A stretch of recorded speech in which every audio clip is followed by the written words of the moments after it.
Hello, as we have discussed, computational chemistry is the applications of laws of quantum mechanics into the chemistry which is getting solved in a computer. Before going any further, it is a good idea to revise the quantum mechanics a little bit. Now, the quantum mechanics, the modern quantum mechanics starts with the postulates of quantum mechanics. Remember, these postulates cannot be derived or should not be tried to be justified. We should know about the postulates and we should know about what are the consequences of the postulate. Now, the first postulate says the state of a system is completely specified by a wave function and the square of the wave function is related to probability density. And this postulate is related to the work of Max Born, which is called a Born interpretation. And in this case, this psi star psi d tau is related to a probability, and because it is a probability, the total value, if I integrate from minus infinity to plus infinity, it will be 1 if psi is normalized. Now, psi star psi d tau is a probability that the particle lies in the volume d tau. So, psi star psi is the probability density at a particular point. If psi is not normalized, one can always normalize it for a well behaved wave function by using the normalization relation. Now, the consequence is that because psi star psi is related to the probability density, it leads certain restriction on the properties of psi. What are these restrictions? Because psi star psi is related to the probability density, psi has to be finite and psi will be zeros at the boundaries, whatever the boundary condition is, because remember, total probability has to be 1. Psi must be single valued because psi star psi cannot have two values because the probability cannot be 2 on the same point. Because psi is a solution of a second order differential equation, that is Schrodinger equation, psi has to be quadratically integrable. And because it is a probability, psi must be continuous function in space because the probability cannot change suddenly, as well as the slope of psi, that d psi by the space variable dr or dx must also be continuous. So, the postulate 1 only says that psi star psi is related to probability density.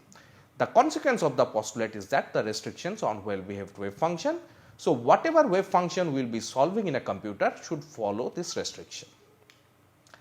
The second postulate says that to every observable in classical mechanics there corresponds a linear Hermitian operator in quantum mechanics.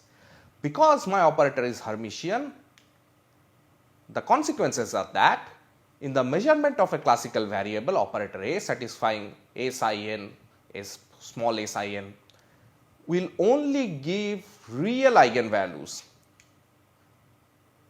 There cannot be any imaginary eigenvalues from this solution of the equation, and because my operator is Hermitian, the eigenvector will form a complete set of bases. This is the property we are going to use multiple time in computational chemistry, and the eigenvectors will be orthogonal or can be made orthogonal. So, when we say ground and excited states are orthogonal, that just the consequence of the fact that my operator is a linear Hermitian operator.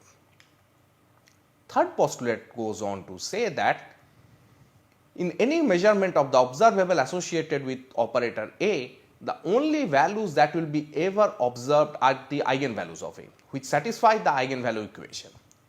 Now, what does it mean? So, it means that if I make any measurement corresponding to the A, I will get one of the eigenvalues of A. If I know the eigenfunction and I know the eigenvalue equation, I can exactly say which eigenvalue I will get. If I do not know the eigenvalue equation, I will get one of the an's, I do not know which one.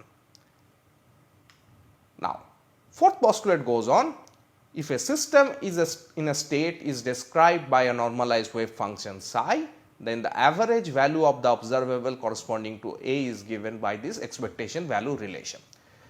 This postulate is very important for property calculation, because remember, we have an eigenvalue equation only for the energy, which is Schrodinger equation. Now, if I am interested in calculating any other property, let us say I am interested in calculating dipole moment values, what I should do in that case?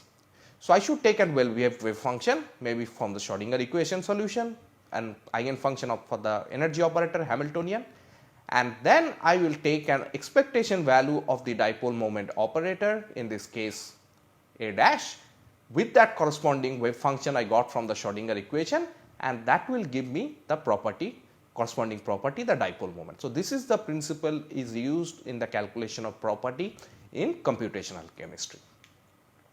And the postulate 5 says that the wave function or a state of function of a system evolves in time according to the time dependent Schrodinger equation, and that is given by h psi is equal to I h cross d psi by dt. So, this is the time dependent Schrodinger equation. Now, in cases where h does not contain time explicitly, so if my Hamiltonian does not have an explicit time dependence, in this case we can apply the method of separation of variable and separate out the total wave function, that is capital psi, into a small psi which only depends upon the position and an f which only depends upon the time. I can try to rewrite the equation a little bit by doing mathematical manipulation, and that will lead to famous time independent Schrodinger equation h psi is equal to E psi, which is we are more familiar with. And of course, there is a time dependent part, that is f t is equal to exponential minus I e t by h cross. So, my total wave function becomes psi x, a space dependent part, as well as an exponential time dependent part, and this form of the wave function often it is called a stationary state. Now, when I say stationary state, it does not mean that my wave function is not evolving in time. It is still evolving in time, but the way it is evolving in time is that when it is evolving in time, my probability density psi star psi does not contain any time part, because the exponential factor actually cancels out each other. So, the probability density does not changes in time, that is why they are called stationary state.